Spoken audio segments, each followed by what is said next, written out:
Esther, chapitre 9.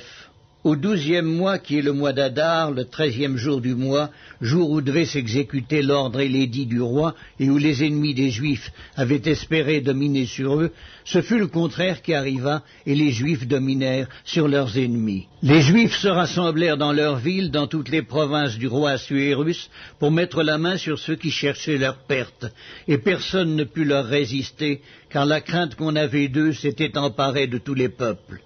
Et tous les chefs des provinces, les satrapes, les gouverneurs, les fonctionnaires du roi, soutinrent les Juifs à cause de l'effroi que leur inspirait Mardochée. Car Mardochée était puissant dans la maison du roi, et sa renommée se répandait dans toutes les provinces, parce qu'il devenait de plus en plus puissant.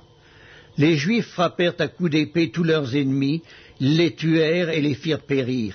Ils traitèrent comme il leur plut ceux qui leur étaient hostiles. Dans Suse, la capitale, les Juifs tuèrent et firent périr 500 hommes, et ils égorgèrent par Chamdata, Dalphon, Aspata, Porata, Adalia, Aridata, par Machta, Arisaï, Aridaï et Vaïzata, les 10 fils d'Aman, fils d'Amédata, l'ennemi des Juifs, mais ils ne mirent pas la main au pillage.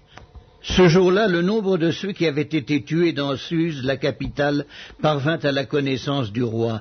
Et le roi dit à la reine Esther, « Les Juifs ont tué et fait périr dans Suse, la capitale, 500 hommes et les 10 fils d'Aman. Qu'auront-ils fait dans le reste des provinces du roi? Quelle est ta demande? Elle te sera accordée. Que désires-tu encore? Tu l'obtiendras. » Esther répondit, « Si le roi le trouve bon, qu'il soit permis aux Juifs qui sont à Suse d'agir encore demain, selon le décret d'aujourd'hui, et que l'on pende au bois les 10 fils d'Aman. » Et le roi ordonna de faire ainsi. L'édit fut publié dans Suse, on pendit les 10 fils d'Aman. Et les Juifs qui se trouvaient à Suse se rassemblèrent de nouveau le 14e jour du mois d'Adar, et tuèrent dans Suse 300 hommes, mais ils ne mirent pas la main au pillage. Les autres Juifs qui étaient dans les provinces du roi se rassemblèrent et défendirent leur vie. Ils se procurèrent du repos en se délivrant de leurs ennemis, et ils tuèrent 75 000 de ceux qui leur étaient hostiles, mais ils ne mirent pas la main au pillage. Ces choses-là arrivèrent le 13e jour du mois d'Adar. Les Juifs se reposèrent le 14e, et ils en firent un jour de festin et de joie. Ceux qui se trouvaient à Suse, s'étant rassemblés le 13e jour et le 14e jour, se reposèrent le 15e, et ils en firent un jour de festin et de joie. C'est pourquoi les Juifs de la campagne qui habitent des villes sans murailles font du 14e jour du mois d'Adar un jour de joie, de festin et de fête, où l'on s'envoie des portions les uns aux autres. Mardochée écrivit ces choses, et il envoya des lettres à tous les Juifs qui étaient dans toutes les provinces du roi Assuérus, au près et au loin. Il leur prescrivait de célébrer chaque année le 14e jour et le 15e jour du mois d'Adar, comme les jours où ils avaient obtenu du repos en se délivrant de leurs ennemis, de célébrer le mois où leur tristesse avait été changée en joie et leur désolation en jour de fête, et de faire de ces jours des jours de festin et de joie, où l'on s'envoie des portions les uns aux autres, et où l'on distribue des dons aux indigents. Les Juifs s'engagèrent à faire ce qu'ils avaient déjà commencé, et ce que Mardochée leur écrivit. Car Haman, fils d'Amédata, l'Agagite, ennemi de tous les Juifs, avait formé le projet de les faire périr, et il avait jeté le pur, c'est-à-dire le sort, afin de les tuer et de les détruire.